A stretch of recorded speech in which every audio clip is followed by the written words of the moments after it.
होता है जीवों पर दया करने वाला। अरे दया नहीं, सेवा सेवा, शिव ज्ञान से जीव सेवा, शिव ज्ञान से जीव सेवा। बस इतनी बात कही श्री राम कृष्ण देव। नरेंद्रनाथ अपने गुरु भाइयों के साथ बैठे हुए थे। बाहर आकर के अपने गुरु भाइयों से कहते, सुना तुमने गुरुदेव ने कैसी अद्भुत बात कही, सुना तुमने? गुरु भाई कहते हैं, भाई ऐसी कौन सी बात कही? नरेंद्रनाथ कहते हैं, तुमने सुना नहीं? हमें किसी पर दया करने का अधिकार नहीं है। जहाँ हम बोलते हैं हम दूसरों पर दया कर रहे हैं, हमारे अंदर में ये भाव आता है कि हम बड़े हैं, और जिस पर हम दया कर रहे हैं वह दया का पात्र है, वह छोटा है। गुरुदेव ने बताया हमें किसी पर दया करने का अधिकार नहीं, हमें एकमात्र अधिकार है सेवा करने का। और सेवा भी किस भाव से कहें? शिव ज्ञानी जीव सेवा। प्रत्येक जीव को शिव समझ करके उसकी सेवा करें, प्रत्येक जीव को भगवान समझ करके उसकी सेवा करें। आज गुरुदेव ने जो उपदेश दिया वो मानो वेदांत का सार है। वेदांत क्या कहता है? वेदांत कहता है हम सबके अंदर वही ब्रह्म है, वही ईश्वर है। स्वामी जी कहते हैं गुरुदेव ने आज जो बताया वेदांत का सार, और आज अब भगवान ने अगर मुझे शक्ति दी तो इस सत्य का प्रचार मैं संसार के कोने कोने में करूँगा। और यही करते हैं स्वामी जी, किस प्रकार भारत आकर के यही संदेश देते हैं कि हम सेवा तो करें, सेवा इस भाव से करें, इसके माध्यम से हम मानो साक्षात भगवान की सेवा करें। यह भाव भी अगर हमारे जीवन में आ जाए, हम डॉक्टर हैं, सेवा कर रहे हैं, ये भाव आए कि भाई ये रोगी नारायण के रूप में हमारे पास आए। हमारे यहाँ मिशन के जो औषधालय हैं, कहना चाहिए जहाँ पर अस्पताल हैं, वहाँ पर सभी इसी भाव से किया जाता है। वहाँ रोगियों के लिए खाना बनता है। मैं वाराणसी से आया, वहाँ पर भी बड़ा अस्पताल है, जहाँ खाना बनता है उसे कहते हैं नारायण भंडार।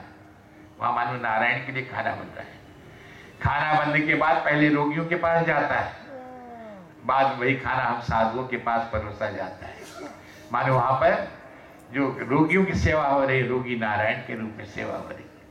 जितने हमारे कहना चाहिए जहाँ पर अस्पताल है, कंखल में है, वृंदावन में है, इसी भाव से सेवा, यही स्वामी जी ने रखा है। और इसीलिए कहते हैं यही भाव हमारे अंदर आए। जहाँ हम दया का भाव रखेंगे उससे अहंकार जागेगा कि मैं इन पर दया कर रहा हूँ, मैं उच्च हूँ, ये निम्न है।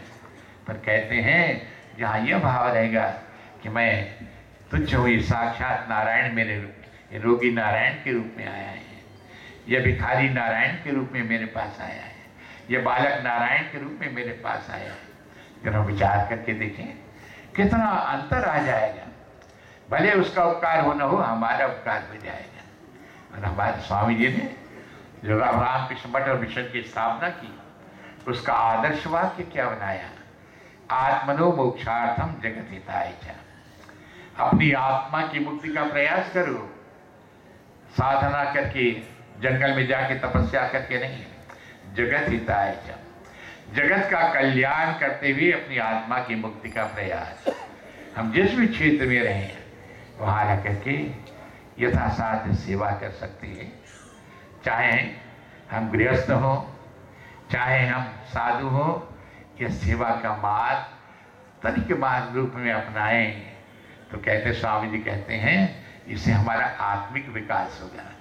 हम धीरे धीरे अनुभव कर सके जो आत्मा, जो प्रभु मेरे अंदर विराजमान है, वही सभी के अंदर विराजमान है। इसके लिए हमें जंगल में जाकर तपस्या करने की आवश्यकता नहीं, पर संसार के इस कर्म क्षेत्र में रहते हुए ये सामान्य भाव अगर हमारे जीवन में आ जाए कि सभी भूतों में नारीश्वर विद्यमान है, मैं जो भी कार्य करता हूँ मानव ईश्वर की सेवा है, भगवान की सेवा है, कितना परिवर्तन हो सकता है। तो मेरे युवा मित्रों, आप सबके बीच पा करके मुझे बड़ी प्रसन्नता हुई। यही अनुरोध करता हूँ कि स्वामी जी के विचारों को हम पढ़ें, हृदयंगम करें, और आप लोग कर रहे हैं विभिन्न रूप में। यह अखिल भारतीय विवेकानंद युवा महामंडल बहुत अत्यंत अच्छा कार्य कर रहा है, और इसके साथ हमारे जो हैं सन्यासी बंधु भी लगे हुए हैं। इस रामकृष्ण मिशन का, इस संस्था को हमेशा संरक्षण है। यह याद करके इस कार्य में लगे हैं। जो भी भगवान ने हमें दायित्व दिया है उसे पूरा करें। राम में से जो युवा मित्र सब कुछ छोड़ करके, त्याग करके देश मातृ सेवा के लिए, जीव सेवा के लिए आना चाहते हैं, रामकृष्ण मिशन का द्वार खुला हुआ है। मैंने सुना है हमारे अनेक युवा मित्र वे आ गए हैं, स्वेच्छा से आकर के रामकृष्ण मिशन उन्होंने अपना योगदान दिया है, यहाँ के साधु बन गए हैं।